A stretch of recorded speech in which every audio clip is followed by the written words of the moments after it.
busy desktop here, lots of squiggly lines and crap. So this is what I call a desktop of Bluebeam. It's really a bunch of toolbars up here.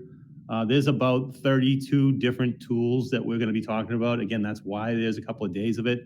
What you see up here, there's a left-hand side toolbar, there's a top toolbar, there's a right-hand side toolbar, and hopefully you can see my mouse as it's floating around out there. And then you get this bottom kind of toolbar down here too. So there's a lot of places to put tools. Bluebeam's really universal in that regard. You can really set it up however you want to, and they have some defaults. So if you click on this top right corner here, it says review, and then underneath it, it says profiles. So I sent all of you a profile that's called operations, and that's the one I typically work out of. I made that profile. You can make your own too. You can see right here, save profile. Basically what you do is you modify a profile however you want to, and then you just save it, and it becomes yours.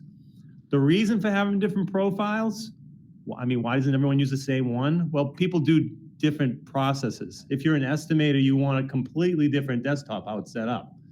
If you're doing markups, you might want to set up differently too. So it really depends on what you're doing, how you want to set up your desktop.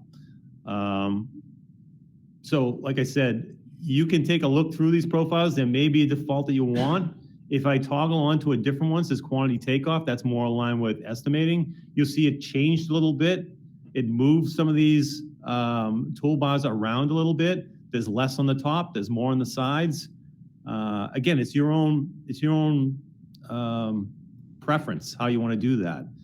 A lot of times, guys use the Review Advanced, and Review Advanced is very similar to the way I have my operations one currently set up.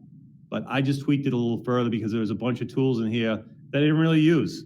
So I was like, you know, I don't want to be looking at all that stuff. I don't need it clogging up my desktop. So I just kind of shortened them up a little bit. I removed tools I don't need. So how do you remove a tool? You know, if you see some tools on here, and as we go through, you'll see, oh yeah, I can use that tool. Like that one's useless to me. I have no use for that. Let's pick one. So I gotta click on the drawing here. I think I unlock this thing first because I'm in the studio. Edit it. Once I got it into a position where I can edit it, you can see a lot of these tools up here now became bold. You know, there's still some in here that are shaded because they're not available right now. Anything that's up in that bar that's white, that's something you can use right now. Things like this one that's a floppy disk in here, that's a save. There's nothing to save right now, so it's a tool that you can't really use. So we're talking about you know, how can I remove a tool? Well, let me hover over one and I'll say this AB tool. Say I don't use that tool and I want to remove it. If I right click into that toolbar and I see this customize down here, I can see all the tools that are available right now, and that AB edit text is one of those tools that are in there. If I click that and I hit OK, you can see it went away. And that's all it is. You haven't deleted that tool. It's not gone. It's just not in your view. If you want to put it back, it's the same process. You right click on it, go down to customize, you find it, you put the checkbox in there, and then it puts it back on for you. Hit OK, and there it is. These little toolbars too, they have little grab handles. You can see these vertical dotted lines. That's a grab handle. If I wanted to move this stuff, I could grab that and move it to a different place. I have it set up how I like it. Generally, this is more about document content. And then I move into markups, and then I move into some editing. You know, that's how I have mine set up. As you work on it, you'll find different ways that you want to set it up, you know. And again, you might find tools that you don't need here and you just eliminate them. That's the way I find it best, is just to clean it right up. Create your own profile, and then you have everything you need in the maximum amount of view space. All right, so I wanted to go over the updates piece of things too. I know Joe's worked a little bit on some of your computers. Maybe he hasn't got around to all of you, but the goal, for these systems are to be updated all the time. There's updates that roll out continually to make sure that it's taken any glitches or errors or revisions to the program are most current. Now, there's two different things you need to be looking out for on your computer. It's Windows and it's Bluebeam, because Bluebeam's the program. If you want to check on your status of your updates, you click on this Help tab up here, and you see this button that says Check for Updates. You click it, it'll do a little search, and it'll either say that your review is up to date, or there'll be a revision in there that you need to look at. Tim gets lots of phone calls, and so does Joe, about something that's not working right, something that's not doing something. I had one that every PDF I viewed was upside down. I couldn't correct it, and there was an update that fixed the whole thing. So, I mean, if things are acting a little freaky, first thing you should do is just check your updates. In fact, that's one of the things that Tim will tell you as soon as he picks up the phone. Are you up to date? So that's the Bluebeam one. A couple other things to look at in the help area up here while we're up in the help. There's a few other good tabs in here. There is a welcome to review page that kind of walks you through some of the basic things about review. It's worth it. There's some tutorials that are down here too that you can look into. This training resources, I find, is probably one of the more beneficial ones. If you click on that and open it, you'll see a little web tab opens up, and there'll be a list of different topics in here that you can review for more information. If you want to know more about markup tools, you'd click on that, and you can see a lot of different tutorial videos will pop up. These are nice little 5-minute videos that kind of give you a little bit more clarification on, these specific tools that are in here. I honestly don't use it all that much. For me, what I prefer to do is use YouTube. YouTube is my go-to one. So I can also go right to YouTube.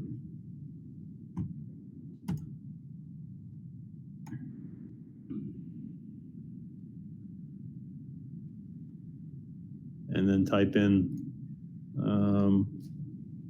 Bluebeam.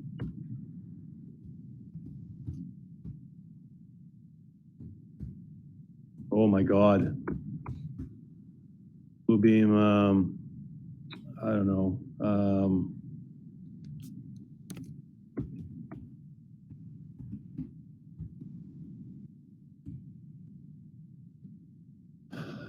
And a lot of things just pop up right inside here. I kind of like the ones where it's just regular people in there. There's some guy that's, just like you, that's maybe a better... Before we were using Monday.com, yeah, I don't think was so, drowning.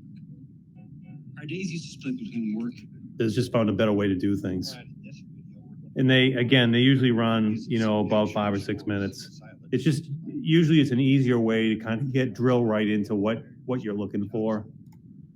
Specifically, sometimes the Bluebeam ones, they only give you specific things, but everybody, like I said, there's 32 tools here that you could be using. If you want to know about one tool, sometimes going through the Bluebeam platform is it's kind of limited, but it does have a half decent kind of selection in there out of the gate. So that's a good one to go, and that's like right inside the tab here. I'm just going to close this other one up. I don't know if it's messing me up here or what. All right, so as far as updates go, another one to do to make sure you're up to date on is Windows. If you haven't done this before, and I'm on a Mac here, but this should look a little bit similar to you. If you guys are on Windows 10, you go into Settings, and this opens up. You get this Update and Security kind of little arrow-to-arrow thing here. You click on that, and this thing will load for a couple of seconds, and you can see that I'm up to date. If anything needs to be updated, there'll be a list of things that are potentially ready for updates. And we talked about this one a little bit. Windows 11, we're not doing this update. Stay away from that for now. If you want to update to Windows 11, talk to Joe, talk to Paul. Typically, they're going to wait on these major updates to let them settle, because out of the gate you'll have some glitches and things like that, and it could really mess you up. You know, where Windows 10 is doing fine right now. There's no major glitches with Windows 10 that would prompt us to update to 11 right this minute. So it's better off to just let it work itself out for now. Yeah, And I have seen some people on 11. It seems to be doing okay now. Yeah. But it's just a lot different looking. right, And then also, if you want an easier way to get to it too, is if you just type in that search bar in the lower left, just updates, it'll pop up, check for updates. And that's it. That's a good way to just do that every once in a while. So make sure you're just type update. Yeah.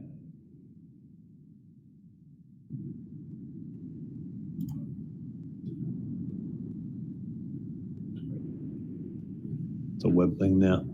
All right. Well, if you're having any trouble at all, again, Joe's the guy. Oh. Call Joe. Make sure you get his number before you leave the room. All right, so that's it for updates. I'm into the main toolbar now. So again, I've already filtered mine out. I'm going to start from the top right of my screen here, and I'm going to work my way across to the other side here. I have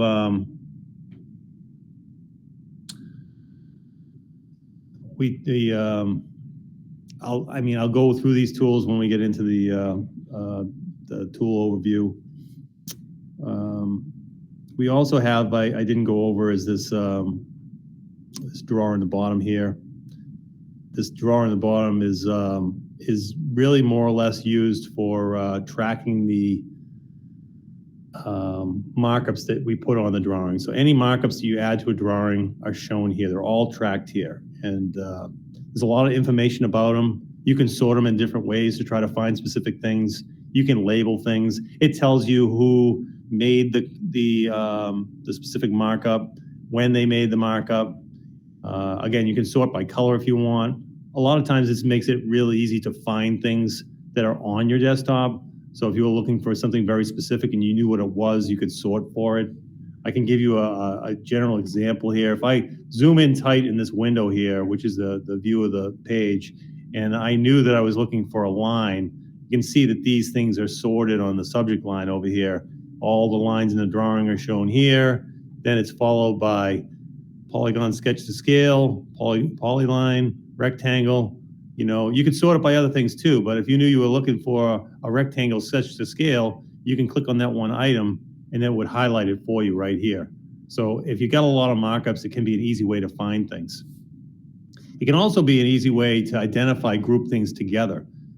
Sometimes if you want to put a lot of markups together and make one tool out of it, you know, you could say you wanted to make, I don't know, say you wanted to make a panel board or something like that, and you had a square and you had some lines and other things like that, and you wanted to all group them all together so that it stayed. It wasn't just independent lines. You could group them together and then save it that way, so you could move it all around and you could duplicate. You could do lots of things with it like that.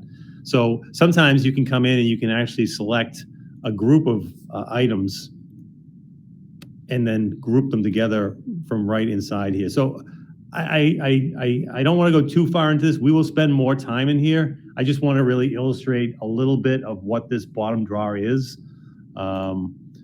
There's a lot more in this when you get into estimating too. The estimators are down here all the time. They can actually create symbols that represent receptacles or light fixtures or what have you, and then apply counts to them, and then they can export this whole chart as a CSV or an Excel file, so that you can have all your counts as you're marking up your drawing. But again, I mean, that's a little bit more advanced, and we'll get into that at a later time. So let me just close this so it's not in the way. And I'm going to zoom right in on this tab here. I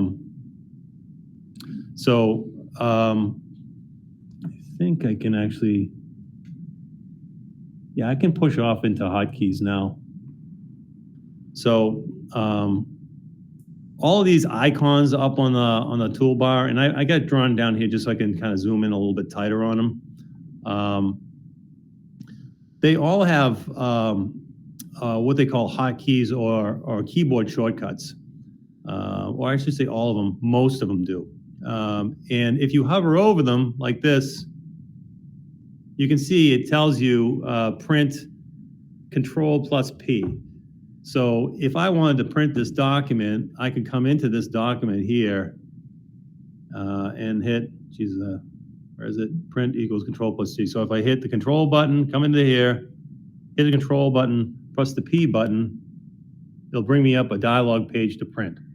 You know, do I use that? Maybe not a lot for print. It's easy just to go up there and print things when I'm ready. But there are some commands that are kind of handy to have those keyboard shortcuts, especially if you're doing a lot of repetitive changing of tools back and forth. If you, you know, a common one is the Control Copy. So if I go into, let's see here. I do this right click inside here and it gets this dialog window and you can see it says copy and paste and cut. And usually people will do this. They'll right click on the screen on something and they'll say, I want to copy that. And they'll just click it inside here, say copy. This Control C, Control V is very, very commonly used. It's a very easy way to use your mouse doing something and just click on your screen, Control Copy. And you can see the keystrokes are pretty close together too. If you hit the Control C, Control V, it's real easy to do with one hand. So again, there's a lot of those. It's a lot of those commands up here. Some of them are really easy too. So as you're coming down the line here, you can see arrow is just A. So if I want to put an arrow on this desktop, all I have to be is in the desktop, type A, and there's an arrow, you know? So it's your preference, really. Like I said, I don't use a lot of them, but if I'm getting to a specific task and I'm back and forth between my keyboard and my mouse, I will find the one that's helpful. And then once you know it, it's almost, you don't have to think about it anymore. You don't have to come up here and hover over these things to find out what they are. Another thing here is if we looked at the help tab up here, this has a little keyboard shortcut guide right in the program, so you can kind of look through and see all this stuff right here. Some of these are not even shown when you hover over these. You don't see it, but for the most part, they're all spelled out here. If you scroll down to the bottom,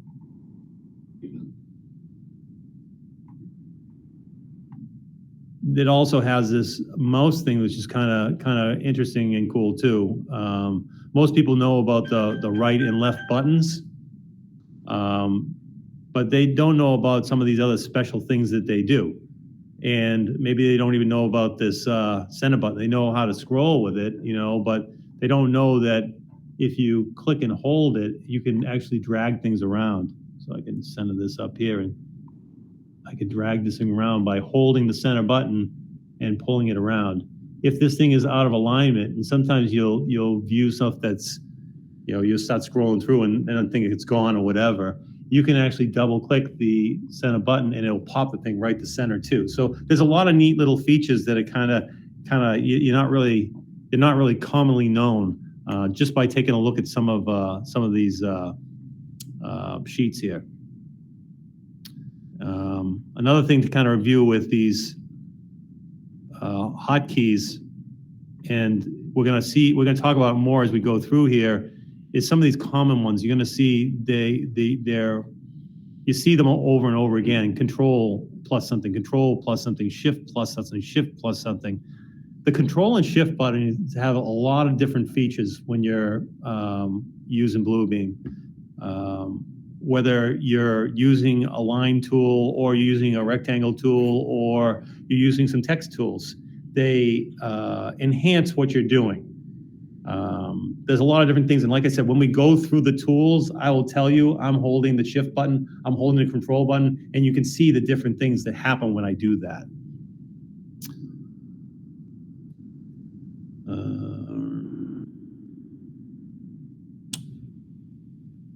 One other thing that I want to kind of go over a little bit is something that some people have some difficulty with is just the clipboard and what the clipboard is and what it represents. And the best thing I can say is it's just a virtual place to store typically one item until you paste again. So I'm going to perform it right now. I'm going to use my keyboard shortcut just so I can show you that it works. So I use Control Copy, and I will click another place on the drawing, and I'll do Control V, and it will paste that item in there. When I hit the Control Copy button, it stored a copy of that markup in my clipboard. Again, it's not a visible thing, it's a virtual thing. And if I perform that function again, Control V, it's going to paste that same thing again, because that's the only thing that's in the clipboard. If I go to copy something else, like this trapezoid thing here, and I hit Control Copy, that now becomes the one item that's in the clipboard. If I now click another spot and hit Control V, that item comes back. The other item that I used, it's gone now. It's not in the clipboard anyway. All right, so now I'm going to move up to this this line of tools at the top of the toolbar. And we're going to go as far as we can with this to try to overview these tools. Some of these, they're pretty intricate. Some of these are pretty simple. So the first one on the sheet here is this new PDF. And what new PDF is just a place if you want to create a blank drawing of your own. You click that and you can see on the top, well, I'm sorry, a dialog box opens up and it will ask you how you want to set this drawing up first. So this one says custom. If I hit this drop down bar, you'll see there's a lot of other templates that are in here that I could check. If there's nothing in here you're interested in, you can see these 8.5 by 11 inch right here. So if I wanted to use that one, I could use it. And as you can see, it populates the 8.5 by 11, and I can change this to portrait or landscape. Portrait being the vertical view, landscape being the horizontal view. And you can set things as defaults. So if you find yourself always using 8.5 by 11, then just click that as your default and it will save that. So every time you go back, when you want to add a new document, it will do that. So I'm going to just select that for now. And you can add multiple pages if you want, if you know you got a bunch of them. If you just want to leave it as one for default, you can do that. I'm going to say the one, so I hit OK, and you can see it populates a new document up here. It's not titled right now, and it's got this little asterisk after it. That asterisk typically means it has not been saved yet. So it's open now. If I wanted to put a markup in here of some kind, I could grab a tool and now I have a markup in the drawing. So that's the new document. If I go to close this document out, it's going to prompt me with this dialog page. Do I want to save this someplace? Right now, it's called this. It exists on my Bluebeam desktop, but if you want to close it, you have to save it someplace. So I'll hit the save button, and it'll ask me where I want to save it. A lot of times with temp files, I'll put them on my desktop. I work a lot out of Studio, which is the web sharing platform for Bluebeam. I don't usually put a lot of stuff in the network or on my computer because of fear it's going to crash someday and I'm going to lose everything. So, but a lot of times if I'm going to use something temporarily or I want to move it up into Bluebeam, I'll just select my desktop. And it's on desktop right now. And then it'll give me the opportunity to change the name of this document. I'll call it test. Oop. What I just did there, but looks like I screwed it up. Did I put it on the desktop?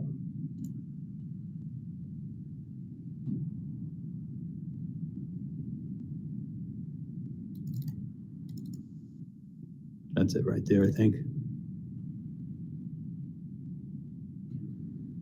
Yeah, that's the one right there. So I tried to save it,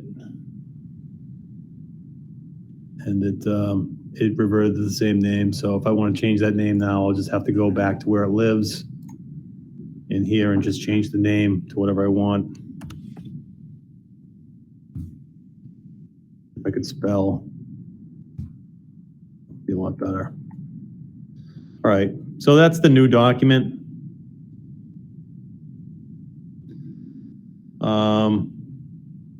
Then there's not a whole lot left for new document that I can really kind of tell you about it. So I'm just going to move on to the next one and hovering over it. That's open. So open allows you to open a document that's in your computer.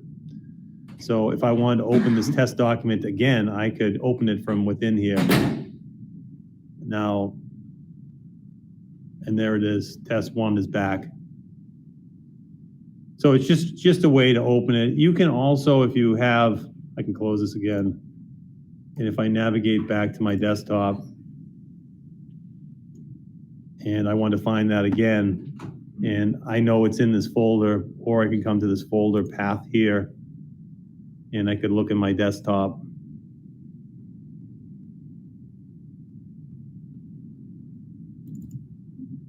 And here it is. I could open it right from here. If I open it right from here, again, now it opens. So there's multiple ways to open existing files. It's just if you're in Bluebeam and you want to open something, you go right there. Another way to do it, if you've just used it recently, is come into this folder called File Access. File Access shows you the last 20 files that you had open through Bluebeam. And you can see the number 1 up there is my test 1, which is the one that I've been using. So again, lots of ways to open existing files. If I close this, it goes away from here, but it's still here because it's a recent file. I double click it and it opens up again. One thing to note here too about saving, you can see right now that, and this is bleeding into my next topic, is the save button here. Save button is ghosted, and that typically means that there's nothing to save on this file right now. If I add a markup, now you can see that save button has gone to bright white, which means there's something to save. Now, I'm jumping ahead a little bit, but there's a tool up here called undo. If I undo the last thing that I drew in this drawing, it goes away and there's nothing to save again. So it tracks kind of every step that you go forward, and it will tell you if you need to save or not. Again, if you draw something in here and you don't save it and you try to close it, it's going to bring you this prompt right here and says, hey, you want to save this or you just want to not save it? And honestly, sometimes I will not save things. I'll be doing some temporary kind of markups on a drawing and I don't want to mess it up. Maybe it's somebody else's drawing and I just did a bunch of, markups on top of it and I don't want to mess their drawing up, so I won't save it. Saving is a funny thing. I mean, you have to, there's times where you absolutely need to use it. I'll tell you that I had some really hard conversations with some people that lost a lot of data because they didn't save regularly. If you're working and you're building something and you're creating something and you're not saving regularly, you're going to crash and something's going to happen and you're going to lose everything. So your best, if you're creating and you don't want to lose it, just to run up there and click that button every couple of keystrokes just to make sure it's saved. Now it's saved. You're not going to lose it. Even if it crashes, you can recover this document because it's been saved. This is a web-based, but it's it's saving to your desktop basically. Two sides of save. Yeah, save if you know that these are permanent things that you want to do. Don't save if they're temporary things that you think you want to remove. So that's save. Again, not a whole real lot into save. Again, Control S, that's your hotkey for that. You go back to my document here. Okay. Next one is print, and we kind of went into print a little bit. If I wanted to print this file right here, I would select the print, and it would show me a graphic representation of this drawing. It would give me a expected size of this document up here. I can change that if I want. I can say that it is not a letter, that it is something else. Sometimes these are a little bit difficult to figure out what the sizes actually are, and typically they are keyed into what printer you're choosing. So if you're using a standard printer, it's going to give you standard pages sizes. These two printers for me are large format printers. So if I choose those, and then I hit this drop down, it's going to give me a lot more selections because that printer has more options for page sizes. So if I choose Arc A, you can see at some point, yep, that changes to 9 by 12.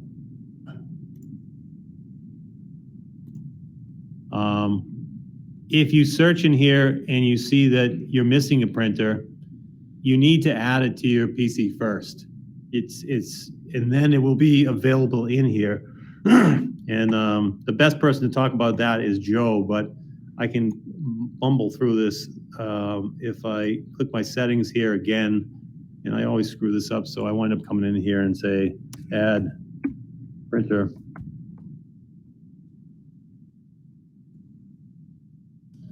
It's gonna show me the printers that I have in here. If I want to add one, it should be scanning the network right now for all the printers that are available. And then I can choose one that I don't have and add it. If you're in the field, you plug a USB in. Usually, I mean, you have to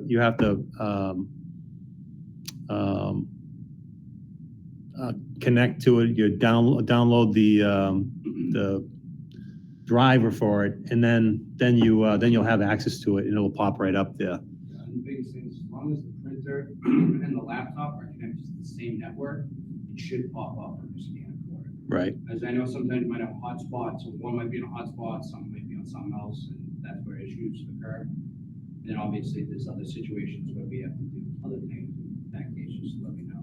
But Right. it should pop up as long as you're on the same network.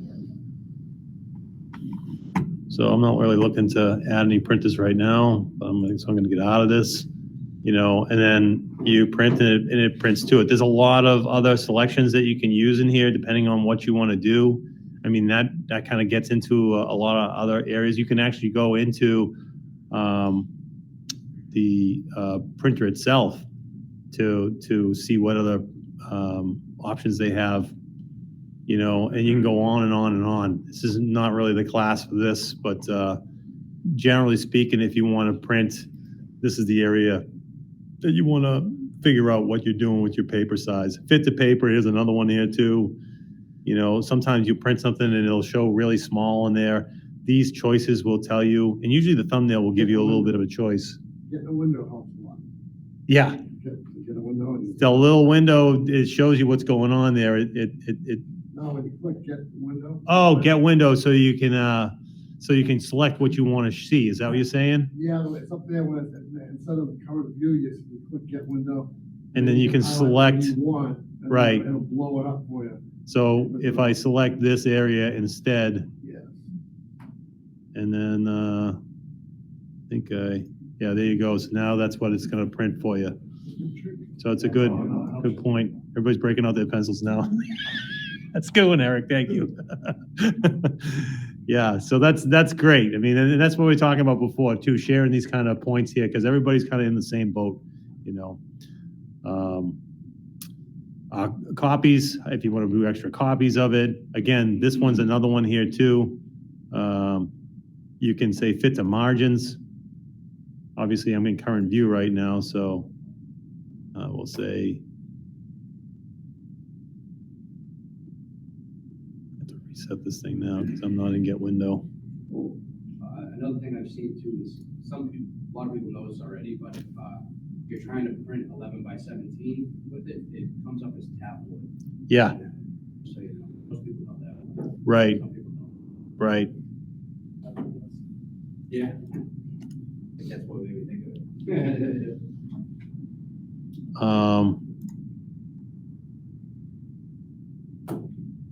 Yeah, this one is, you can see, there's a lot of selections in here. They're pretty obvious what you gotta do inside here, but if you have any trouble with this too, you wanna have more understanding about it, again, we'll be having other classes for this. Just allows us to have a workshop and spend some more time on it. So I'm gonna get out of this, and I'm gonna move on to the next tool set. And this is combined files. Combined files works pretty good for if you're gonna put like a composite of pages together, maybe from different areas.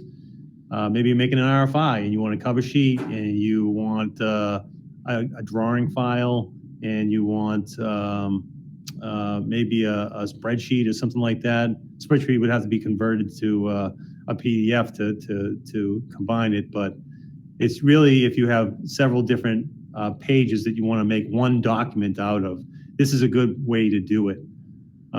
So right now I have a couple of documents that are open here. If I hit open, add open files, they'll populate here. This one that's here is actually a studio project, so it's not a document. These are the 3 documents, and they're shown here. So if I only wanted to take 2 of those documents, I could say, I don't want the keyboard shortcut. I just want this test document and this document 1. So I just hit the X button. If I wanted to put the test document ahead of the document 1, I could just select it and then hit the up arrow, and that would move it ahead. And that would just kind of align the pages where I wanted to. It's just a little bit of editing before you combine the document. You can do it in the toolbar over here in the side too. But I mean, if you're going to go through the process, you might as well do a couple of keystrokes and make it the way you want it. There's a couple other selections you can do down here too, depending on how much is behind the document you have. You can merge all your layers together, and we'll get into layers in a little bit more detail a little bit further along. Bookmarks and attachments, those are all different things that are within your documents. And if they're separate ones, you have to choose if you want to keep them separate, or if you want to merge them, or if you want to use them to define your document in some way. So, I mean, I'm just going to make one right now, and I'm going to say, okay, that's the document I want. If I hit OK, you'll see another document populates up here. And if I open this thumbnails, it'll show that this test document is the first one, and all these other documents that were part of my document 1 are behind it. And that's how they're labeled too. So there's the test document, and there's all the other ones behind it. That's Combine. I mean, I use Combine a lot. I do, because again, RFIs, if I'm trying to put things together, this document here was combined. You can see there's images on here. There's other pages that have no relation to anything. There's text documents on here. And a lot of that is what you do when you're putting an RFI or something like that together, or proposal or something like that. A cover letter, and then supporting documents behind it. And all you got to do is open them up first. You open them all up, hit the combine thing, and then just kind of reorder them the way you want to reorder them. All right. Moving on. I'm going to go into this little green kind of chain here, and that is the hyperlink. So hyperlinking, it's kind of cool. It can be a time saver, and I mean, it's a novelty too. Some people, if it makes things easier for you, then sure. I mean, there's a lot of things you can do with it. But I'm just going to give you a quick overview on it and show you a couple of different things that we do with it, and then you can make your own choice. So there's a couple of hyperlinks in here. You can't really tell they're hyperlinks right now, but if I click this little chain link, you can see they now highlight them. All right. Typically, they have some identifying means to show you that there's something that's a hyperlink there. Either it's a blue text with an underline underneath, or some sort of a bold tab or something. But generally speaking, there's something there. Now, if I take that hyperlink off there and then go into the normal view, you'll see my cursor, and there's my cursor, It's got a little four-way on it. If I hover over a hyperlink, you can see the cursor changes to a little finger pointer, like a clicking it's telling you to click that item, and that will take you someplace. So this is a tab that says Home of Sully Mac. If I click that, it's going to open up a web tag and take me to the website. I told it to do this. I told it to go here. This is a web location. I put a web ID in there, and I said, I want, if someone clicks in the spot, I want you to take me there. Now, there's a lot of different places you can go with hyperlinks. You don't need to go out to the web. You can hyperlink within a document, within a single document. So like I said, I have this document that I built has all these pages, all right? One document, it's got 14 pages to it, all right? So if I want to get to a specific point on the drawing from this page, you can see here, it says, click here for the shortcut to hyperlink hotkey located elsewhere in the document. If I click here, it takes me to page 11 to this specific spot right here. And this goes to Eric's window thing. I selected a specific window in this whole document and said, this is where I want you to go. And they're pretty easy to set up. I don't want to sidetrack things too much, but if I take you back to the drawing board here where it all starts, and I click the little link, you can see my cursor tool changes too because it thinks that I want to put a new link in here. But I'm going to open up one of these existing links and show you the display behind the scenes. So if I double click on that, it'll open up this dialog window here, and it will try to define what I'm looking to do. What do I want to, where do I want to go when someone clicks on this box that I put in here? And you can see, like Eric had showed us, the little window, this is snapshot view. So it's on snapshot view. So basically it gave me a little snapshot, and I don't know, let's just do one real quick. So I'll just cancel out of this, and I'm gonna say, I'll just draw a little box over this A, okay? And hopefully, yeah, so that's my highlighted text. Now, where do I wanna go? Well, I'm on snapshot view, and I'm gonna say get rectangle, and now it puts this crosshair in my hand, okay? So I can go anywhere in this document I wanna go. Maybe I'll just pick this document here, and I'll zoom in, and I'll just find this A right here, and that's the A that I want. And it's asking me, is that where you wanna go, that spot? I say, yeah, that's where I wanna go. And if I come all the way back here, click on that tab, and I'm just gonna turn off my hyperlink, and now I come and I click that guy, it takes me right to that A, bam, right to it. So there can be a lot of value if there is a long document and you're trying to shorten your steps, you know? And like I said, it's not that difficult to set up. People think of hyperlink and it's, oh my freaking God, hyperlink, and what is that? It's really simple if you look at what I just had to do there. And like I said, we'll spend more time on some of these tools in focus classes. You know, this might not be something we need to really get too deep into here. There's one other one that I want to show you on here that is pretty common, especially if you're doing some work in the field, you know, with general contractors or whatever, or extra creative project managers, is this one here. So this RFI one, if you might have seen these before too. So sometimes what happens is you get RFIs and they're associated to a document, and the PM or the GC wants to make people knowledgeable something's happening there without clouding the drawing up with too much crap. So they do this little flag up here and they call this thing out and say, if you want to know more about the stuff in this area, click this link. You click the link, and then obviously this one is a little bit more complicated because it's tied to my studio, but bear with me. And here it is. Here's my RFI 121. So this is a document that does not exist in the one that I created. This is something that exists on Studio. It's cloud-based again. This is just a web link that I put in there to take me to this document. So I can go anywhere on the web. I can go anywhere in a Studio document that houses all of our electrical files.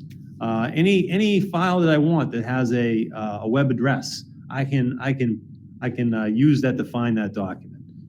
And like I said, I don't want to get too deep into this because this one we can really go pretty far on. I just want to give you a decent overview on it. So there is some value there, and that's one that I do use from time to time, especially if I'm just writing an email or something like that, and I have some link that I want someone to look at. I'll just paste it right over that thing or something like that. It's not tied directly to Bluebeam, but the hyperlink in general can be a handy tool. Okay, so before I get into flattening, I kind of want to go over the difference between markups and content. And that can be a difficult one to understand. So I try to come up with a visual aid for that. And it's this one right here. So what I have here is representative of a file, a standard PDF file, okay? And the PDF file has the material that's shown on it is what I would call content. Anything that I did on top of it with markups, that would be my markups. I mean, it's still hard to kind of articulate what that means. So here's the graphic. In this graphic, I'm looking at a plan view, and then below it, I'm looking at a section view. If you can see, there's a red square and there's a red line. That would be what the red square looked like if it was laying down, if I was looking through it, okay? And you can see the next one is a green square, and that's the representative of that green square. And the blue square is a blue line, and the orange square is an orange line. And this black line on the bottom, that is what I call content.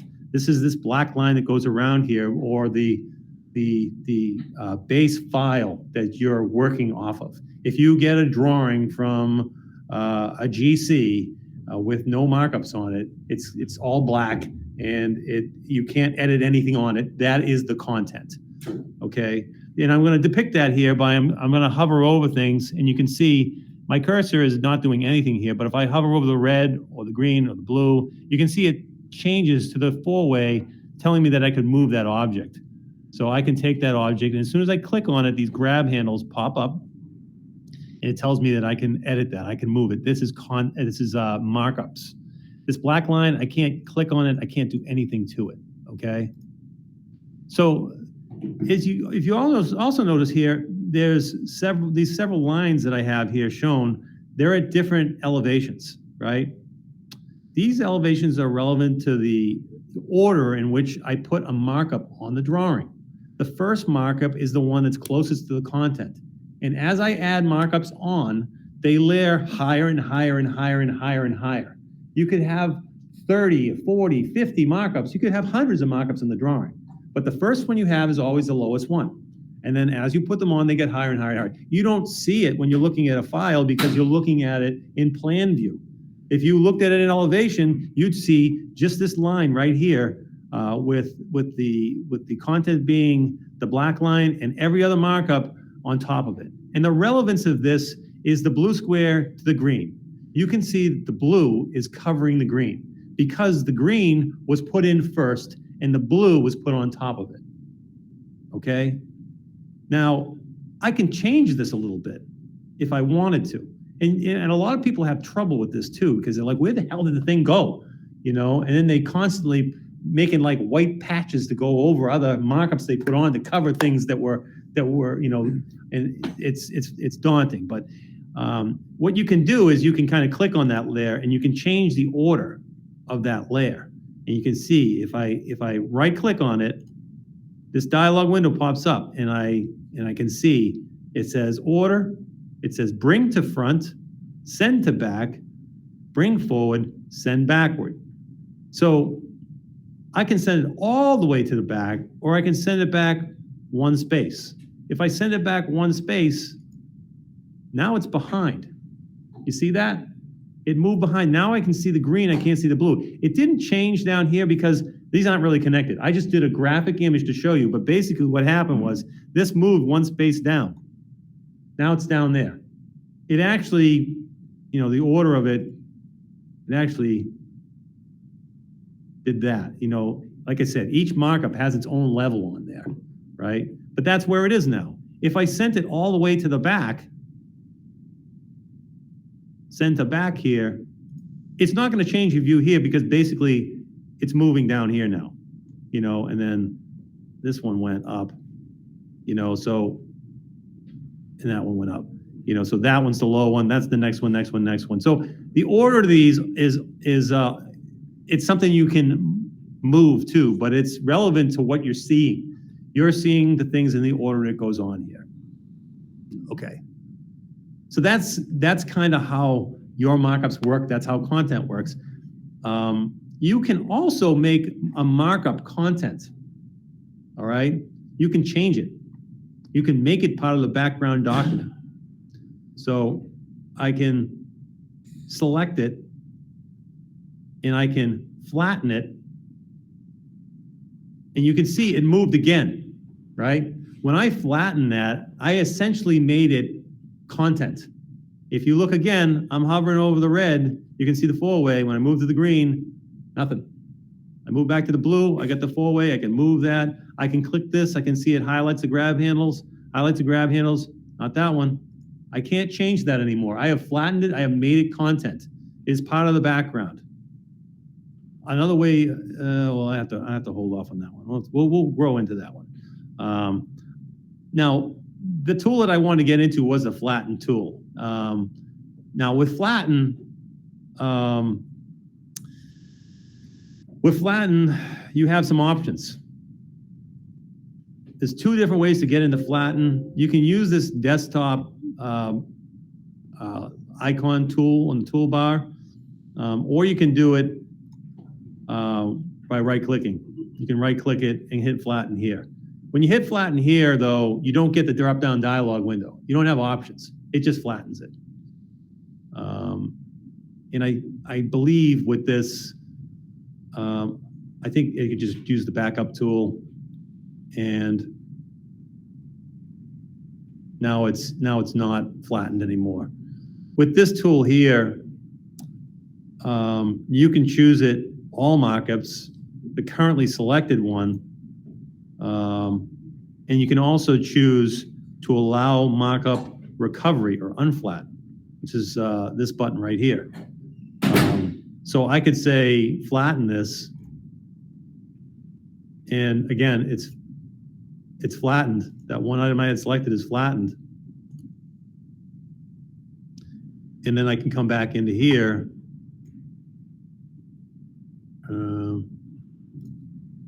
and hit the unflatten button.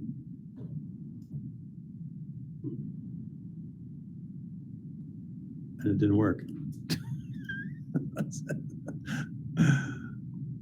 I don't know if I'm just slow or not. Sorry. Do that again.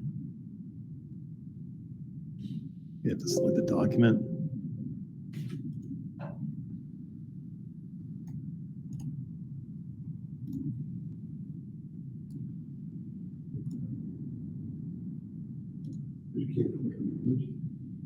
Yeah, I don't know if it's just slow or if it's my sequence is off here, but again, until you save something, it can still be unflattened. I think it's just confused whether they have so many documents that are open here, but I can still hit the back arrow. Back arrow will take me back to my last save, and I didn't get into that too much because I haven't got up to the undo redo button yet, but there it is there. You know, I can undo it. Once I save it, it's locked down forever. You're not making that a markup ever again. So if you share a document with somebody else or Yep. PDF, if you flatten it, they cannot change it. They cannot change it. I mean, can they change it? We're gonna get into it a little bit. That's the next ones is actually content erasing. It's just very difficult. Right. you know, especially if there's things that are layered on top of each other, you know, and how diligent people are. But that's Flatten. Like I said, if you get into content here, you can't really select content, but these two buttons here, and I tie them together, is erase content and cut content. And they're very similar in how they work. And we talked about this in actually the dry run. There's not a whole lot of difference there. You might even ask why I have two different tools. One thing cut will do is cut will put it right into your clipboard. We talked about the clipboard can hold one item. When you cut something, it goes into your clipboard. So if I use this cut tool and I say I want to cut the corner of this content out, it removes it. It's gone. If I now right click and paste it, there it is. It's markup, but it's back. So it essentially removed it as content and replaced it as a markup. Now, again, I haven't saved anything yet, so I could back right out of this. It takes me a couple of steps, and that's content again. Where this comes in handy, if you're in the drawings, and I used to use it a lot, if I was in electric rooms or something like that, and it was just a mess in there, and I wanted to relay out my electric rooms or something like that, I just use cut content and just cut all that crap out of there. And I use my markups, and I'd align different shapes to give me layout for where I wanted to put panels and whatnot. So the cut content is really, it can be really good. Another way to look at cut content, and I'm just gonna scroll down to one of my other files here, if I can get this to work right. Let's see.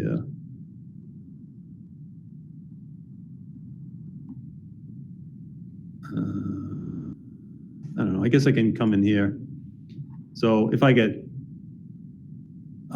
text or whatever, you know, that kind of ties into one of these other ones here, but I could use my cut content and remove words right out of here if I wanted to.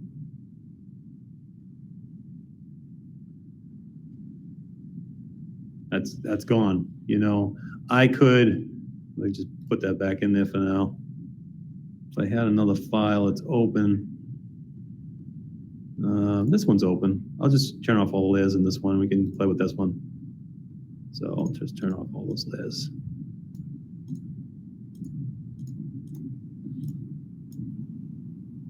So that's the base file. There's not a whole lot there. And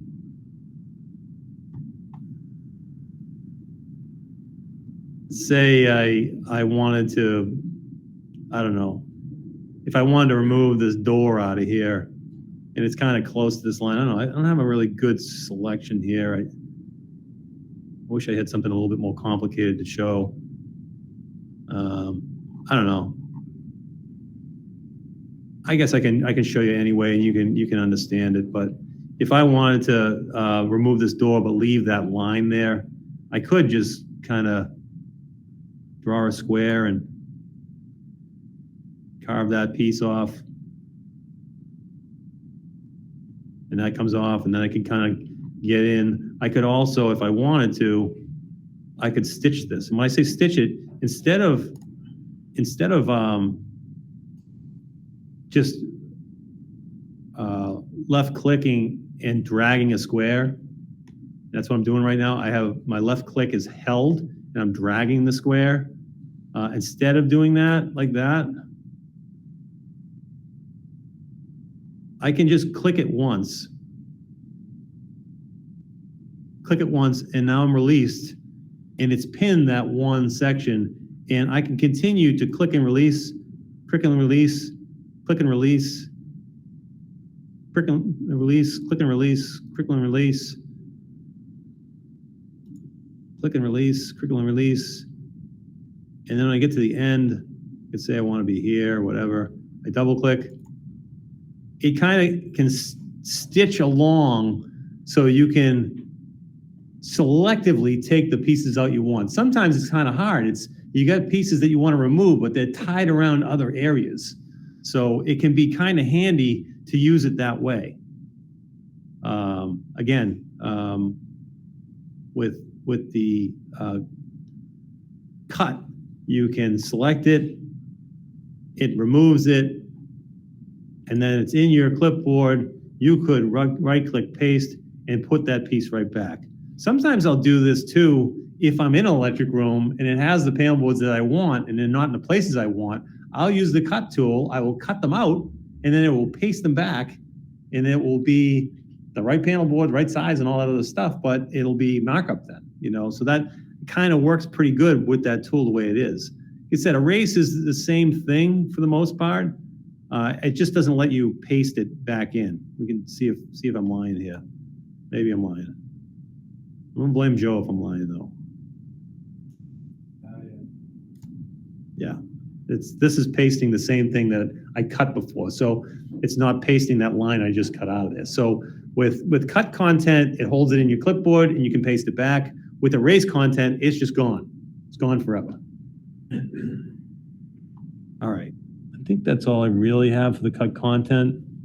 One thing that I did forget to mention here too, and I hate to do this double and back routine, but I'm gonna do it because there sometimes is some confusion about the layering of markups and what layers are, okay? And I referenced it a few times in here.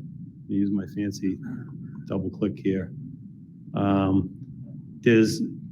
There's markup layers and then there's creating layers, okay? And we do this a lot if we have lots of markups. In fact, if I'm looking at this screen here, there's a lot of stuff here you can see, you know, and I've created some layers in this layer tool, and the ones that are active are these ones that are highlighted in white.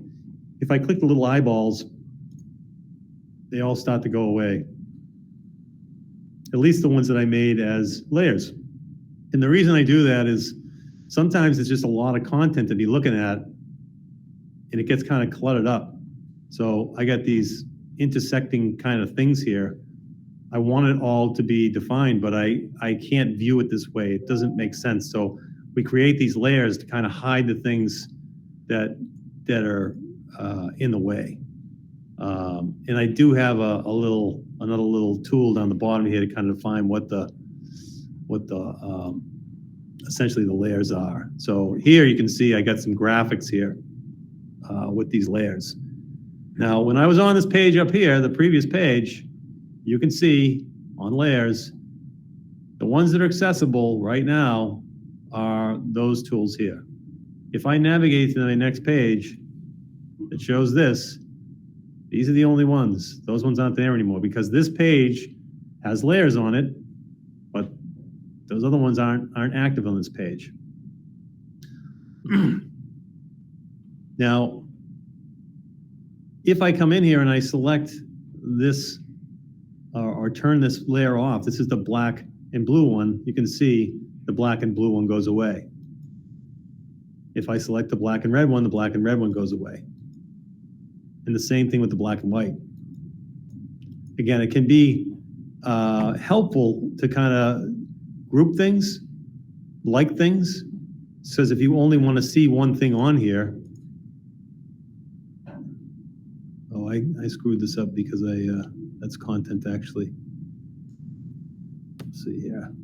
So this guy here does not have a layer right now. I have to associate it with a layer.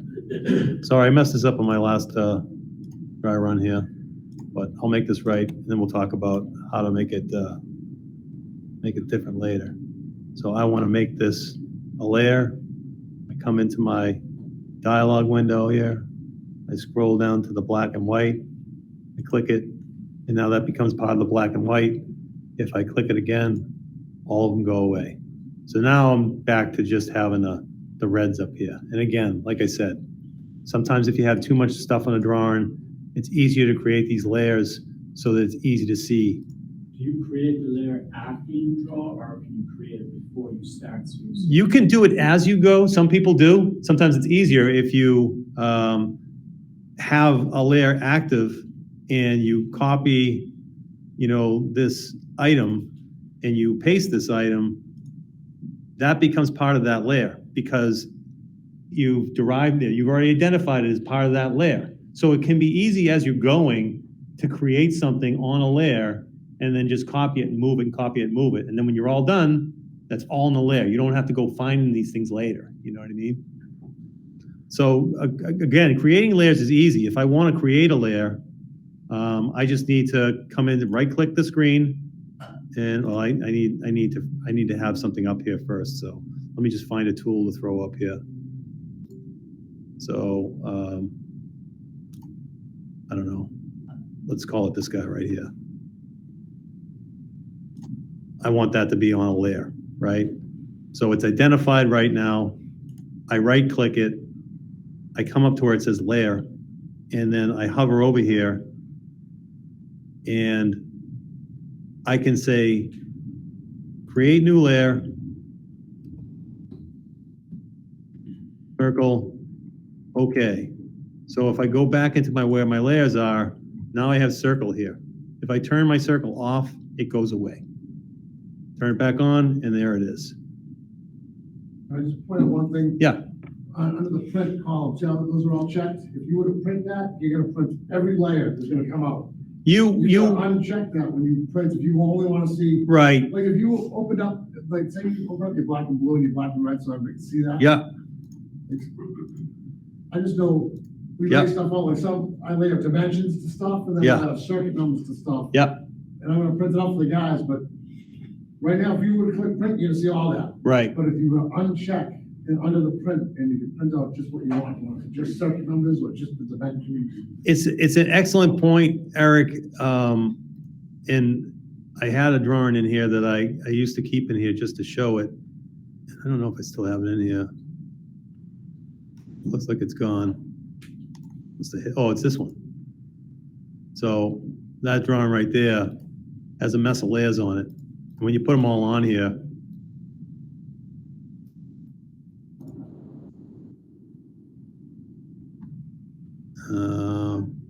it's a lot to see. Yeah. If you tried to print that out, it would be almost illegible. There's a lot of data here and there's a lot of reasons for it, but a lot of times you want to print different views of this. This is a drawing that shows the placement of a layout tool and its reference to relevance to other items that it's trying to mark up. And so there's a lot to go on here, but if you printed this thing up, it's like, dude, I don't know what you want me to do with this thing. But I mean, with a couple of clicks, you can kind of remove some of this stuff and start to see things a little bit more clearly. So does the lock selection stop you from opening and closing the layers?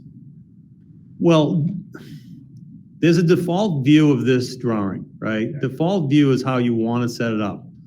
The layers are in here. Now, by default, the layers are always going to be on every time you open this drawing, Right. okay? If you wanted to only see control points, I could select, heck is it?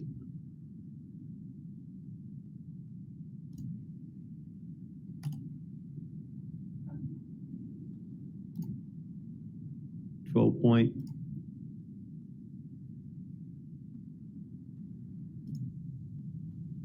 So those are my control points, and that's all I wanted to see here, right? I would select these other ones and layer properties, and it says default is on. I would turn that off. And I'd have to go through the rest of them. I think you might even be able to control select the rest of them maybe. So that one, maybe it's, I gotta cancel this. Yeah, I can come through and select all of these that are white because they're associated with this drawing, right click it, layer properties, and then default that thing off. If I do that, every time I open the drawing, the layers will be there, but the only ones you're gonna see are those ones. It's a little involved, and we will get more into these layering ones. There's a lot to go on here. But yeah, there's definitely ways to do it. I know with the prefab guys, they will, if people are using iPads, this is a really stumbling block for the iPads. They just show all the layers. Even if they're defaulted to be off, they show them all anyway. You know, Bluebeam on the iPad can be really challenging. So sometimes what they'll do is they'll create a file that has one layer on it, and that will be the layer that you can view on the iPad. They call them iPad layers. You know, so there's definitely a lot of difficulty with navigating around What I that. was asking, right where you are right there now, those Yep. block icons, does that stop you from opening and closing to the box up there? It says lock next to print. Oh, these ones here? Yeah, next to it. Yeah, if you Lock, print, lock. right, if I printed, I had to select the ones that I want to view. Actually, I think I can open this a little further. There's this 3 checkbox. There's the export one, there's the lock one, and there's the print one. So you're saying if I hit the lock one, will it? We'll either lock it on or off. So every time you open the layers, that's what I was wondering with that lock. You know what, to be honest with you, Eric, I'm not 100% sure on that one. I mean, this is a relative new change, and I don't know a whole lot about that. You know, some of them are simple. We can definitely test it by turning it off. Actually, I already have that one. I have that default on, so let me turn that one on and see what happens if I save it. And then I'll check it in.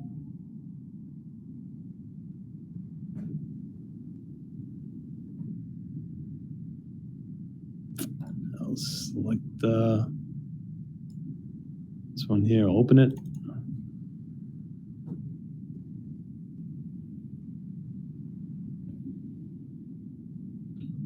So this is the one that I had default, and this is the one that I have shown lock.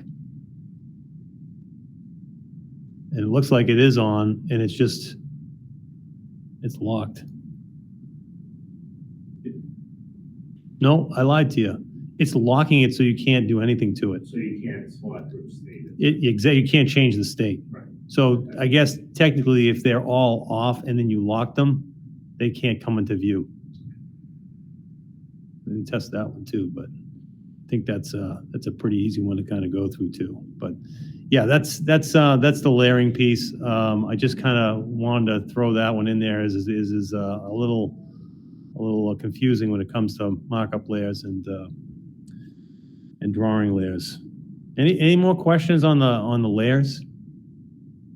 That's all right. Yeah. Again, we can get more into layers when we go through and into the more detailed classes. Okay.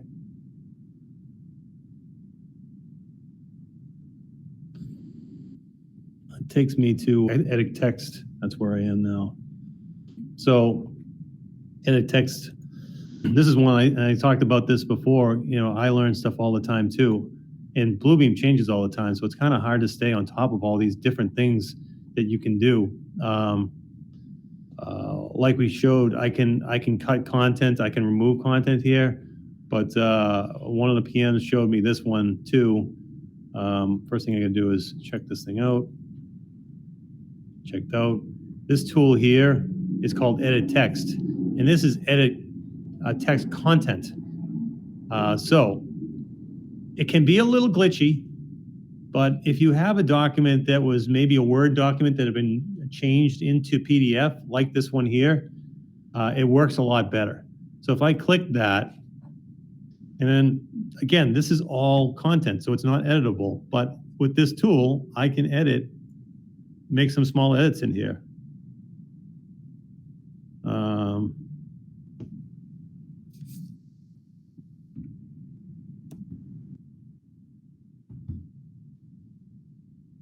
You know, this is content. I changed the content here. I didn't make it markup. When I save this, that stays as content. So it's a pretty cool thing. I know the PMs love it because they can make small changes. They can change the dates on files that are PDFs and not have to go through this elaborate process of cutting and pasting things over and having the text not be in alignment. This is actually finds the right text and the right alignment and puts it in there. One thing it doesn't do is it doesn't have a sense for how far your margins are. So if I was to type a lot of characters in here, it's just going to push it off the page. So it has a little bit of limitations. You got to be careful. It's not meant to edit a whole document, just parts, and sometimes that's all you need. And then you can change this, change that, and you're right back into it. It can be very helpful and really quick. So that's one that I learned. I didn't know that one exists, but it's a pretty cool one. We come back to that one. Yeah, yeah, Only in that when I have to do that, and as a PM, yeah, and I want to edit a document, I will not do it in Bluebeam. yeah, I'll open it back up in Adobe yeah. because I just feel like it works better in there. It's there's just so much to it, and we absolutely can spend some more time on that, Bob. Matt Housen is the one that actually showed me that one, and it's usually the PMs that have all the grunt work, the APMs that they get saddled with it. They find the easy ways to do I'm things. APM too. Yeah, so yeah, so I mean, he can get in more detail, but I can definitely spend some more time on that one for you, sure. I just want to go through the workflow of it Yeah, so that I can compare it to what I'm doing and say, Sure. maybe I just need to do it better in here. yeah. I mean, these tools sometimes they're not even visible. Like I said, with the first part of this, you got to find out if your tool is here. If it's not here, you can get it. Markup tools, toolbars.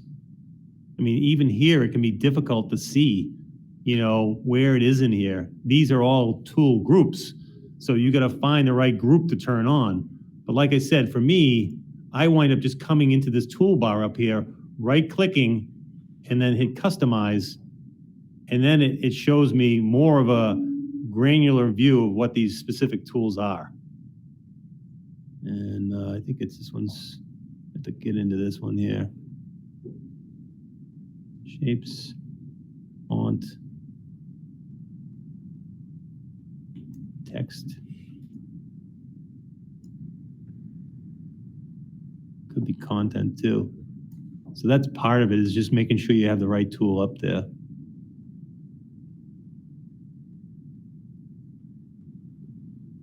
Oh, maybe it's this one here.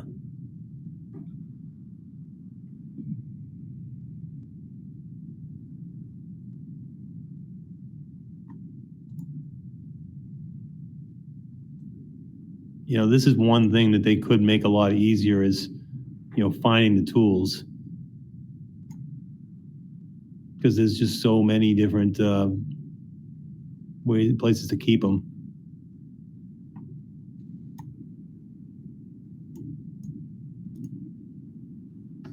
This is the all one.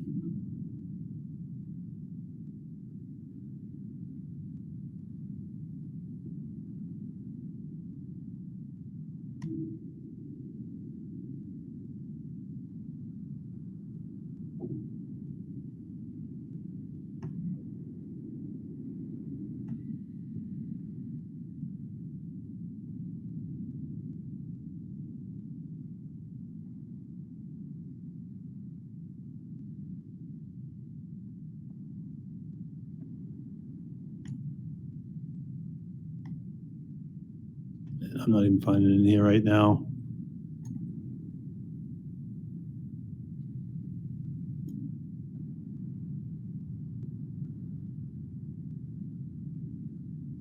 Well, I'll have to spend some time with you on your specific. You can use mine too. Like I said, my operations one has it in here. It's just it can be a little. You gotta make sure you have that tool, and then you can or know where the tool is, and then it's easy enough to use it. Actually, we could do it the other way too, right? If we have, you can use a keystroke to find it, right?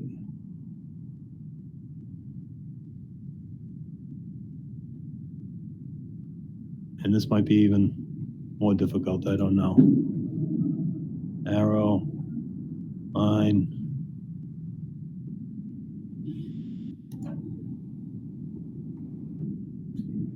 Yeah, I don't want to. I don't want to keep on it right now, Bob. But we'll definitely we'll get you set up with that. I know Matt loves that tool, so I'm sure you will too. All right, I'm going to move on then into the reuse, redo, undo, and we can breeze through some of these because we've already kind of shown you the tools themselves as we've been going through, but. The redo undo tool is here is a great way to kind of navigate forwards and backwards. Like I said, once you save is your starting point.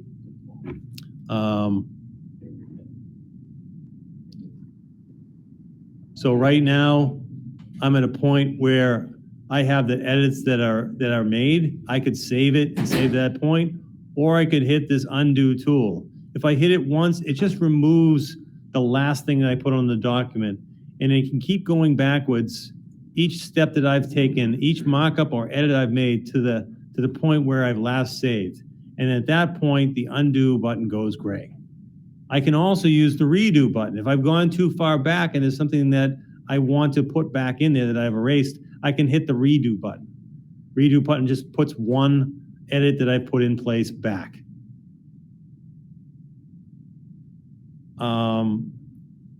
Again, this works hand in hand a lot of times with your temporary markups. If you're marking something up and you either want to navigate back to the last thing, but not quite the last thing, you just use that button. I could draw a line, and I could move the line. I could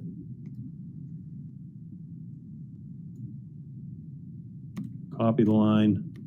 I'm holding the control button, copy the line, control button, copy the line. Now I have 4 lines in there. If I hit the,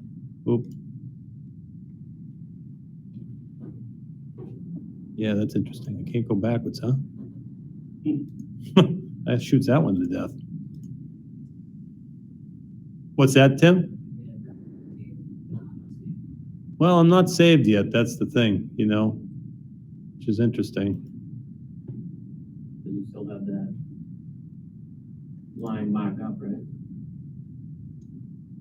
Yeah, I mean, these ones Get rid here. of that cursor thing? Oh, the cursor? What are you talking about? Yeah, if you click off, it won't go. No, it's odd. Shouldn't be doing that. Let's see if I can do another one.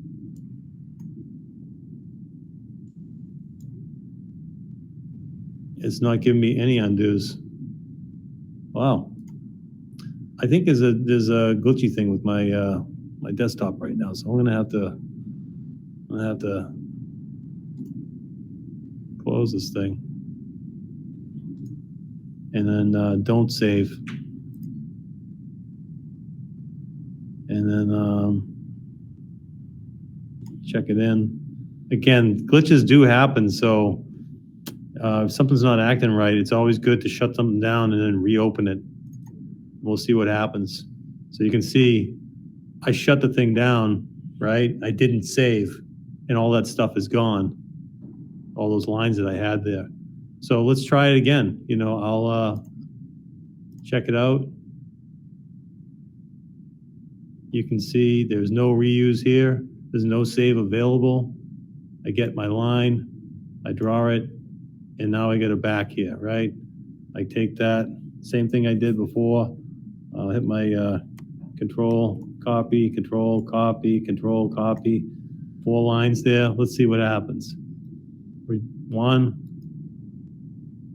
2, 3, 4. Magic. It didn't work, and now it works. You know, and those things happen too. And I know they're infuriating in the field, but if you get to that point, just shut the drawing down. Just get out of it. You know, hopefully you're not at a point where you're not too sure where you need to save. But that's how that's supposed to work. If I wanted to put those lines back, I could put them back. Again, if I take it to a point and I save it, I basically saved that one line. I can't go back any further. You also notice it here on the drawing file. This is the drawing file that we're working off of right now. I know there's a lot of tabs that are open, but this one here is the one that's active because it's grayed out. You notice this document right here has a little asterisk next to it, but this one doesn't, right? If I come in here and I put a line on this drawing now, you can see an asterisk comes back here. That means that there's something that needs to be saved on that document. These other ones, there's nothing to be saved there. They can just be shut down. Nothing's gonna happen. If I try to shut this document down, it's gonna ask me if I wanna save or not. In which case, I'll cancel this and I'll go back into the document and see what the hell's going on there. You know, and then maybe my undo will work. I don't know. It doesn't look like it's working consistently right now. So if I don't save, yeah, and then I come back into my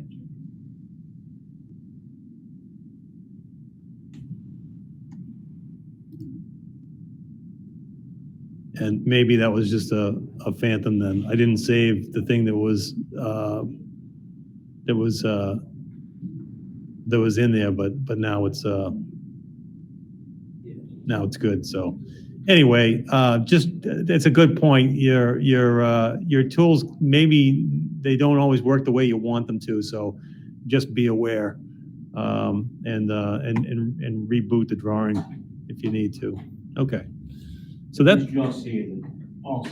what's that? At least you're seeing it also. that it's not- It happens all the time, and that's one of the reasons why we'll say to update, make sure your updates are done, because sometimes that's the reason for those glitches.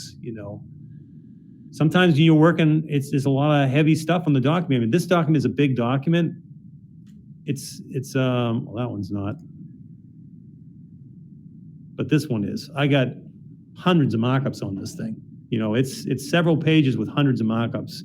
So I'm almost asking for trouble with this thing, but if it's a more simple document, it usually responds a little bit better. Okay. The next one I have up here is the delete. The delete is pretty simple, but if you don't have that button up there, sometimes it can be difficult to remove things, especially if they're all overlapped and whatnot. So if I click on an item that I want to remove, I can just delete it here. I can also right-click on something and I can delete that from here as well.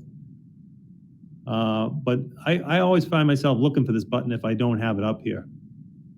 But delete deletes things. It's only deleting markups. It's not deleting content. You want to remove content, these are the only two tools that do it, the ones with the dashed lines around them. And then obviously the text edit for editing text content. So where are we with time here? 2. All right, we want to go a little further, or let's go to 2 o'clock, and we're just gonna do a little bit of question back and forth, and if there's any areas that you want to touch more on, we'll do that, and then we'll save the rest of it for the next time. Does that sound good to guys and gals? Okay? Been monologuing for a while here too. All right, so I'm gonna do text box. There are a couple of different versions that you can use for using text markups on drawings. I like text box. Some people like typewriter. Text box is not only text in a box. Text box can be a lot of things. It depends on how you have your tool set up. And how you set a text box up is with your properties. Properties is this gear wheel that's up here. Some people have the top of the screen, some people have other places. I like to have it here because I like to use this as my area to change my properties of my markups. It's just, I like to have this view of it. There's a view here as well, at the top up here, you know, but it's kind of compressed. So to me, it's a little limiting. I like it down here because it kind of gives me a better view of what that is. So when you select a tool, the best thing to do is right out of the gate, open up your properties and then figure out what that tool is going to do. You can do just like I did and draw right away and then come in and modify things later if you were so inclined, you know, but if you have an idea of the way you want to set things up, it's best to kind of set it up in advance and then set it as default. That way it's always kind of doing the same thing. You're not continually editing how you want the text box to be. Now you may want to do it in several different ways and that's fine.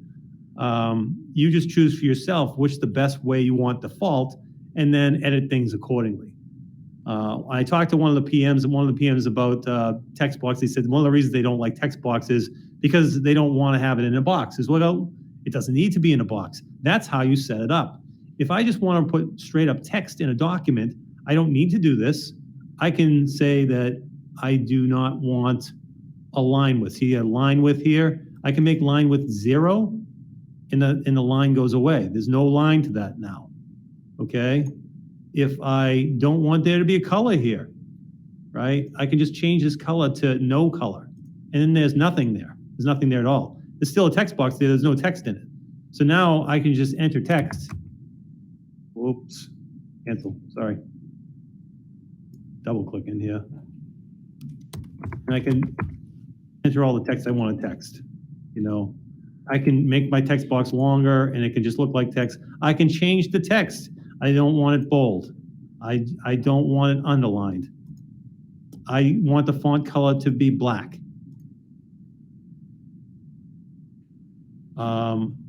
These are all really simple things. You can do left alignment. You can do change the alignment within the cell vertically. I can be high, I can be middle. I'm gonna pull this thing over a little bit. You can see the other one, or low. You know, this all depends on what you're doing, where you're putting that text. If I wanna grab that and just set it there, I can just set it there and it looks like it's text on a line, you know? So to me, I have a lot of versatility with this tool. Another thing you can do if you find yourself transitioning between two different texts, maybe there's one that you do like to text like this and one that you like to have like notes like this one, you know, and you wanna accentuate it a little bit. You might bring back the typewriter tool and then you leave the typewriter tool as bare text. And then you can have your text box tool and have that be anytime you want to put something with some highlight in there or whatever, you know. You can also change the shape of that text box. Right now it's set to rectangle. I can set it as a circle if I want. You know, sometimes that could be notes or something like that you put on a drawing, you know, or addendums. You want to do an addendum, maybe you can do a triangle. How about a bubble? Yeah, you can do a bubble. I mean, you can, I would probably do rectangle, and then what I would do is I would change my line style to cloud, right? So there's a lot of options within, if you look through properties, you know, for text box. And then again, when you find what you want to do, you just come down here and you set it as a default. And now the next time you select text box, it's the same. It's the same thing. It may be a different orientation depending on the cloud, you know, depending on how you select it. I mean, I'm clicking and dragging to put a text box in there, and I'm orientating the size of that text box by how I click and drag. But if you wanted the same size text box over and over again, and just say you wanted to change your, whoops, sorry, I'm doing my shortcuts and I shouldn't be, but double click in here, bunch of text in here, whatever. I have this thing, right? It's a note. If I want to copy that, I could hit my control button and I could click on this and drag it and make a copy of that. And then I could just double click on the text and change the new text. Now the boxes are exactly the same size. Say these boxes are out of alignment. you know, but I want them to all stack. So I'm gonna see, I'll put, oh, sorry. Screw this up here. Control, copy, and make another one. Control, copy, make another one. You know, then they're all out of alignment here, you know, and we'll get into alignment in more detail. I'm just gonna show you real quick here. I will select all of these things. So to do that, I will hit Shift, Select, Shift, Select. This is left clicking, Shift, Select. Come on, you, don't be stubborn. And then I have these alignment tools here, so I can align them all to one side. And then I can actually move them all together too, because they're all selected. I could hold the Shift button and click on them and move them parallel to where they are now. I could also move them freehand if I want to by just clicking and dragging them. So we'll get into alignment in the next class a little bit, you know, but I kind of want to leave a little bit of time to kind of field some questions that you guys might have. I haven't really allowed a lot for that because I was trying to burn through a lot of area. So any questions on what we got so far? Go, Bob. You're gonna. The one that you just did, when you set that as your default, does that become your default for that document only, or is it for? No, this is all your documents. So you set default in here in your properties. That's your default for that tool setup, that specific tool. So you can have different defaults for different tools, and they will apply to every document you use. Default is really good. Not many people use it. They just recreate the same thing over and over again. Go for it. One thing I was gonna see if you could go over for them was, how to save your profile. Yeah.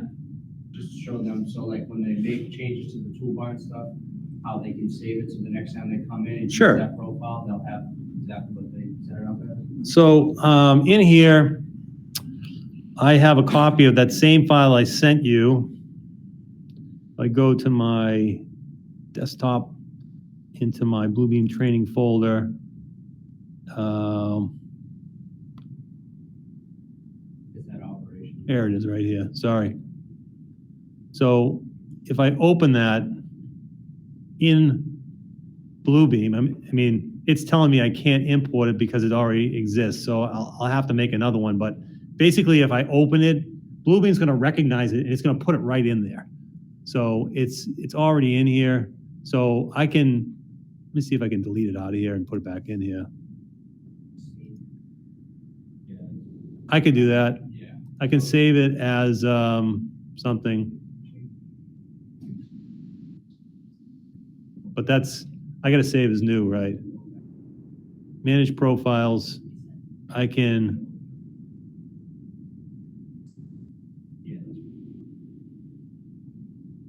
add a new profile and I'll call it test.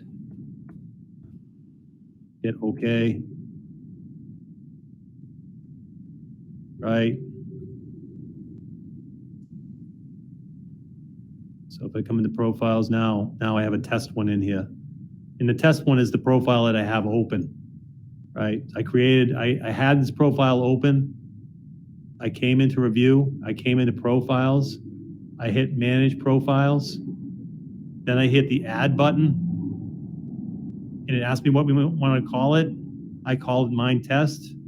I can call it, why don't I do a different one? So I'll set my profile up right now as something different.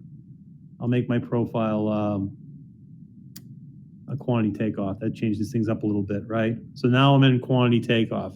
Let's just say that you wanted to be closer to this type of a profile. This is your base to start with. You come into review, hit profiles, manage profiles, and then hit add. And then I'd say, good spell. I hit OK. And then if I came into this profiles again, you can see there's a test 2 and it's checked. That means it's on right now. And then I could come through and I could remove things from here. I could stop clicking the wrong things here. Right? Customize. I say that, yeah, I don't want this, I don't want that, I don't want that, whatever. Change it up quite a bit. hit OK. I've made my changes. The desktop is changed. Then I come into review. I come into my profiles and I say save profile. Now I've modified that profile to be what I want it to be. So profiles again.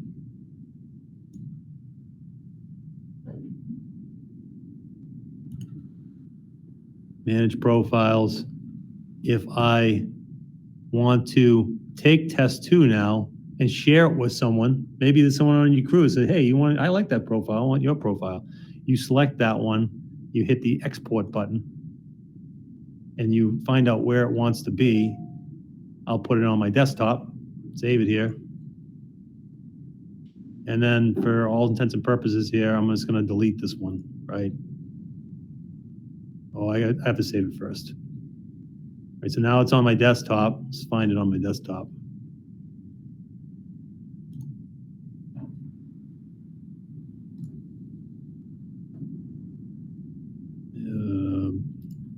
Thought I had it on my desktop. Test 2. So that's the one right there, okay? So I have it on my desktop. I'm gonna come into my, sorry, profiles now. Manage profiles. I'm gonna select it, and then I'm going to delete it. Yep, I want to delete that profile. Now that profile's gone, hit OK. All right, it's gone, it's not in there anymore. All right. Yeah, it's canceled because it's already gone. So if I come back in here, profiles, manage profiles, no more test 2. Said, okay, fine.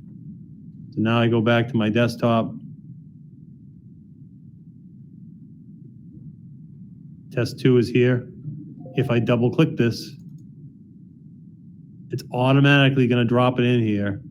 And I believe it opened it right up. So I'm actually operating out of it now too. So let's just double check.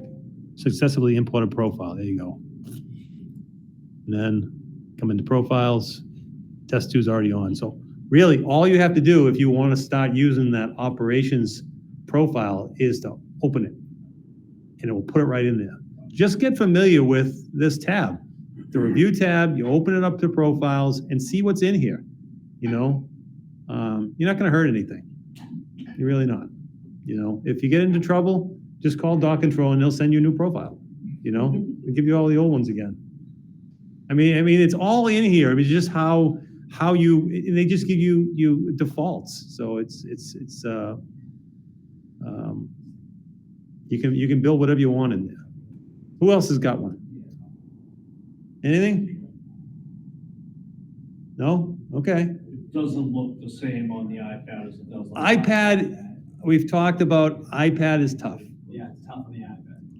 iPad's tough. I mean, we are constantly struggling trying to get the iPad thing to go. I mean, if you got to do simple stuff on there, we have had some people had some successes with it, but it's just simple stuff. You know, if you got to track something with one markup or something like that, it's still clunky trying to get to that point with using markups. You do have to have the application on there. It's a $10 application.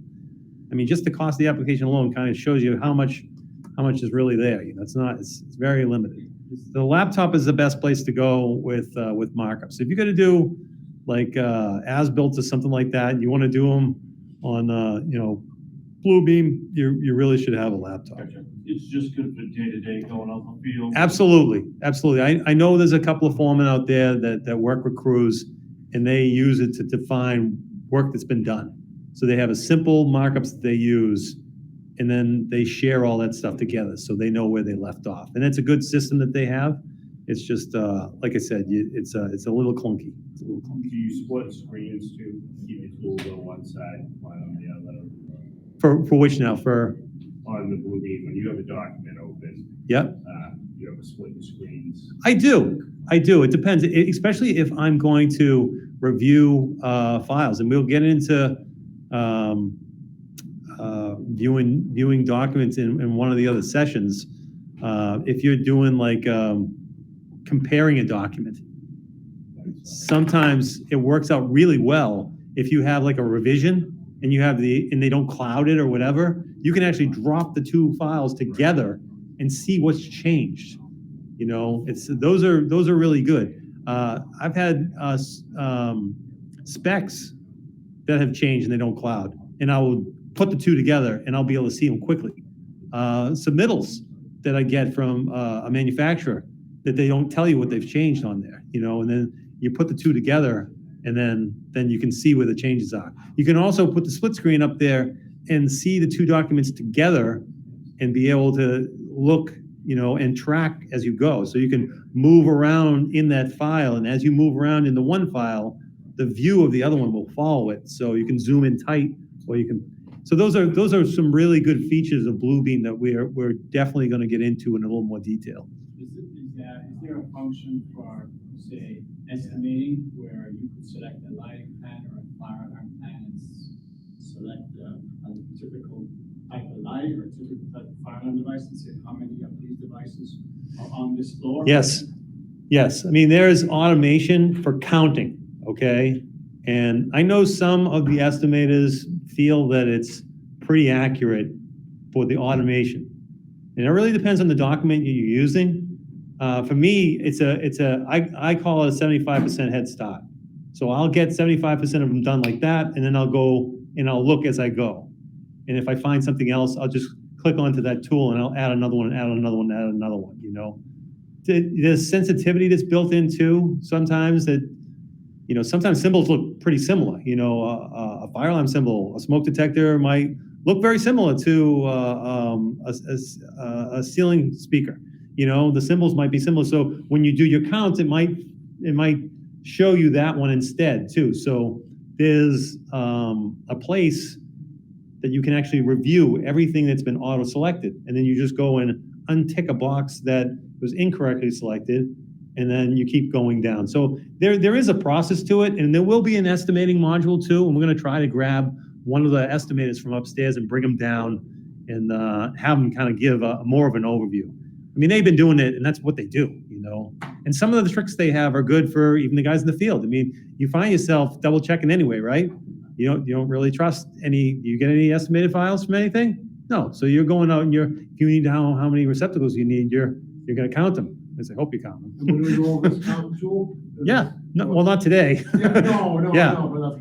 Yeah, that is gonna be one of the modules. If you haven't selected that one, select that one. Yeah, that definitely be a good one. This one was just an overview, and this is only the first half of the overview. So, I mean, I know some areas might be a little, maybe not so important to you, you know, but hopefully you found some value today, hopefully. And again, please be honest on the survey, because I don't want to be up here doing this if you're not getting anything out of this, you know? With the markups. Yeah. I have a problem sharing email to like the engineer, like I'll make my as-bills. Yeah. And when I email the engineer, he can't open the file. Because it's saved as like a .pdf file or a PDX. Now, I don't know if it's protected from dot control. They won't let them. I'll have to use a snippet tool. Yeah, I'll take my as-bills, I'll use the snippet tool. That way I can email to them, but the quality never comes out as good. It sounds as a process flow issue. We just need to watch what you're doing. There may be some kind of setting we have to change to. Because when we save it, you notice that when you save your file, it saves as a Bluebeam file, as Bluebeam.pdf, whatever.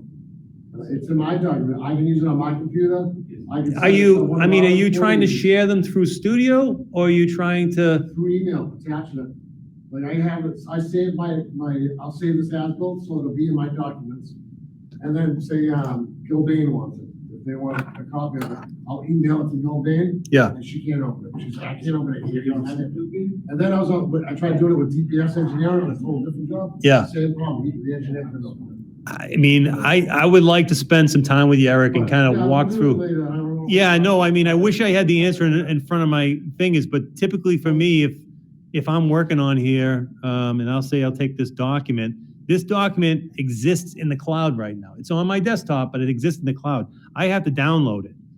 Oh, yeah, no, I download it into my documents, and then I email them, and I attach it as a PDF. I'm thinking of it as a PDF, and they can't open it. So if But I, every time I save the file, I notice that there's still Bluebeam in the front. Don't you have to invite or be invited to talk to certain people? Like, If- their input and export file? I mean, it depends on if you're sharing links to files or you're sharing actual files. If you're sharing actual files, it's just a file. Should be able to, yeah, I mean, depending on the size of it, but you should be able to email it to whoever. I know we've had some of those problems in the past too, where the files are so big like this one, our email is pretty robust, but some of the other servers are pretty tight. So you're over 5 meg, they're saying, no way, you have to use Box or Studio or some other means of giving them the file. So yeah, I'll have to take a look at that. I'll look at it. We'll put my laptop. Yeah, I mean, you can spend a little bit of time with Tim too, and he can show him exactly what you're doing, and we'd be happy to get into it. Yeah. Anybody else got anything they wanna? You good? Everybody's happy? Happy Friday? All right, well, I'm gonna let you guys kind of wrap it up then, and if you want, like I said, Tim's in the back, Joe's in the back. If you wanna kind of have a little sidebar with them,